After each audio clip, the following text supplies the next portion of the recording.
여러분 안녕하십니까? 오늘 또 참으로 좋은 날입니다. 성령님의 인도하심이 여러분과 늘 함께 계시기 바랍니다. 저는 오늘 걸음을 인도하시는 분이란 제목으로 여러분과 함께 은혜를 나누고자 합니다. 본문 말씀은 사도행전 16장 6절로 10절입니다. 밤에 환상이 바울에게 보이니 마게도냐 사람 하나가 서서 그에게 청하여 가로되 마게도냐로 건너와서 우리를 도우라 하거늘 바울이 이 환상을 본 후에 우리가 곧 마게도냐로 떠나기를 힘쓰니 이는 하나님이 저 사람들에게 복음을 전하라고 우리를 부르신 줄을 인정함이라.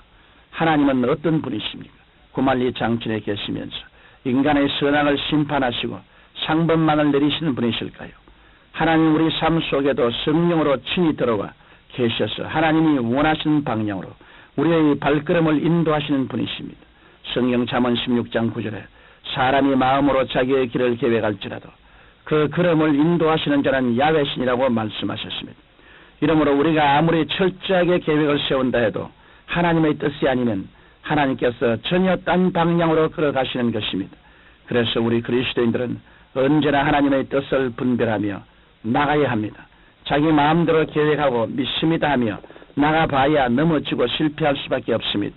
그러면 우리가 하나님의 뜻대로 인도하심을 받으려면 어떻게 해야 할까요? 먼저 인간의 성급한 마음을 버려야 합니다.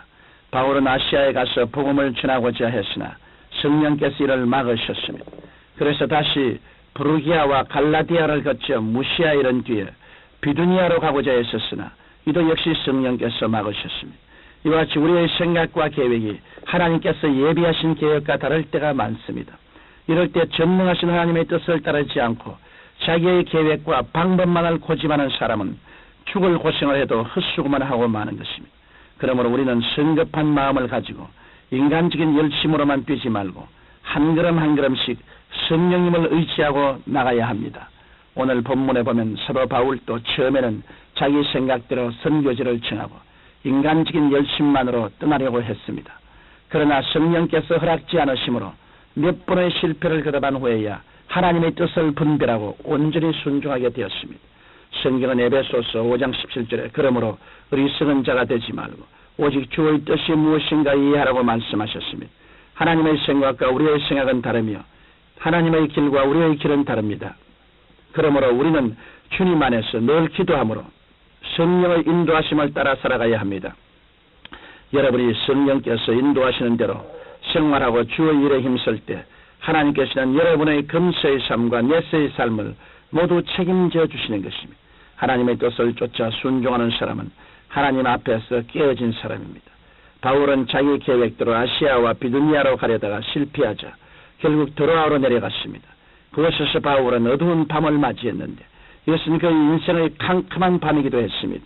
그는 여기서 자신의 인간적인 계획과 열심을 다 포기하고 하나님 앞에서 완전히 깨어지는 체험을 했습니다. 성경에는 자아가 깨어지지 않아 시련의 드로아로 내려간 사람들에 관한 기록이 많이 있습니다. 그 대표적인 인물이 바로 믿음의 조상 아브라함입니다. 하나님께서 그에게 본토 친척 아비 집을 떠나 모든 것을 버리고 하나님께서 지시할 땅으로 가라고 명령하셨습니다. 그러나 아브라함은 자신이 하란에서 모은 모든 재산과 조카 롯을 데리고 떠났습니다. 아브라함은 하나님을 전적으로 의지하지 못하고 자아가 살아있었던 것입니다. 그러자 그는 가나안 땅에 이르러 심한 기근을 만나 애굽으로 내려가게 되었습니다. 그리고 거기서 부인을 바로에게 뺏기는 인생의 밤을 지나면서 깨어져야 했던 것입니다.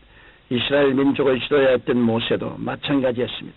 그는 하나님의 때를 기다리지 못하고 인간적인 혈기만 가지고 행동하다가 미디안 광야로 내려가 40년 동안 깨어지는 체험을 했습니다. 야곱도 고향으로 돌아가는 야복나루트에서 그의 간교한 속성이 모두 깨어지고 난 후에야 이스라엘이라는 새 이름을 받았던 것입니다.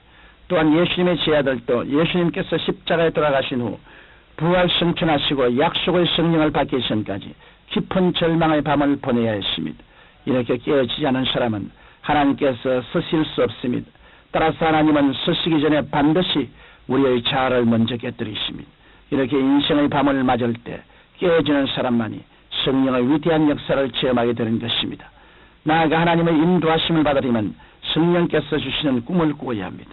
본문 말씀 9절에 보면 밤에 환상이 바울에게 보이니 마게도냐 사람 하나가 서서 그에게 청하여 가로되 마게도냐로 건너와서 우리를 도우라 하거늘 이라고 기록되어 있습니다.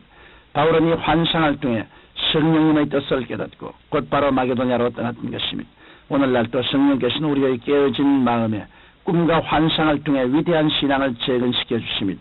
꿈과 환상은 바로 새로운 세계를 창조하는 근본적인 재료입니다. 세상 사람들은 흔히 창조적인 삶의 재료를 돈이나 청춘이나 권세로 믿고 있습니다. 그러나 세상 부귀 영화는 모두 풀의 꽃처럼 인해 시들고 맙니다. 창조적인 삶의 재료는 믿음 안에서 가지는 놀라운 꿈과 환상입니다. 꿈과 환상이 없이 인생을 출발한 사람은 재료도 없이 음식을 만들려고 하는 어리석은 사람과 같습니다. 그래서 성경은 꿈이 없는 백성은 망한다고 말씀하신 것입니다. 그러나 그 꿈은 하나님의 영광을 위한 것이야지 나의 욕심만을 위한 것이어서는 안 됩니다. 바울이 보았던 환상도 성령께서 선교를 위해 보여주신 것이었지 그가 자랑하고 교만하라고 보여주신 것이 아니었습니다. 또한 꿈과 환상을 품은 사람은 이 꿈이 살아 움직일 수 있도록 열심히 기도해야 합니다. 그리고 구체적인 계획을 세워 담대히 실천해야 됩니다. 바울도 환상을 본 후에 마게도냐로 떠나기를 힘썼다고 했습니다. 바울이 환상을 보고 구체적으로 선교 계획을 세워 담대한 믿음으로 행전을 하자 하나님께서 그와 함께 하셨습니다. 그래서 바울과 실라가 마게도냐의 빌립보에서 전도할 때 자주장사 루디아가 회개함으로 그 집을 중심으로 교회가 세워졌고 점치는 여종에게 붙던 귀신이 쫓겨나갔습니다. 그리고 바울과 실라의 찬송 소리에 갇혔던 지하 감옥문이 일제히 열리고 착고가 풀리는 이적들이 나타났습니다. 그래야 온 빌립보 성내가 그리스도의 복음으로 진동했습니다. 여러분은 지금 십자가 밑에서 주님을 향한 찬란한 꿈과 환상을 가지고 계십니까? 그렇다면 쉬지 말고 기도하십시오. 구체적으로 하루하루 삶 속에서 작은 일부터 실천해 나가십시오. 하나님께서 여러분의 걸음을 인도해 주심으로 그 꿈을 반드시 아름답게 성취될 것입니다. 사랑하는 청취자 여러분, 하나님께서는 우리를 위해 금세와 내세의 모든 복을 예비해 두셨습니다. 이러므로 우리는 온전히 깨어져서 오직 하나님의 뜻을 쫓아 성령님만 의지하고 나아가야 합니다. 하나님의 영광을 위해 성령 안에서 찬란한 꿈을 가지고 기도하십시오. 성령께서 여러분의 발걸음을 날마다 인도해 주시고 하나님의 영광을 위해 필요한 모든 것을 넘치게 채워주실 것입니다.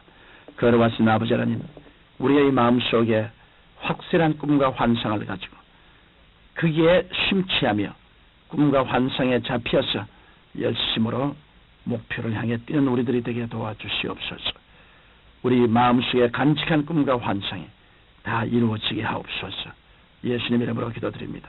아멘.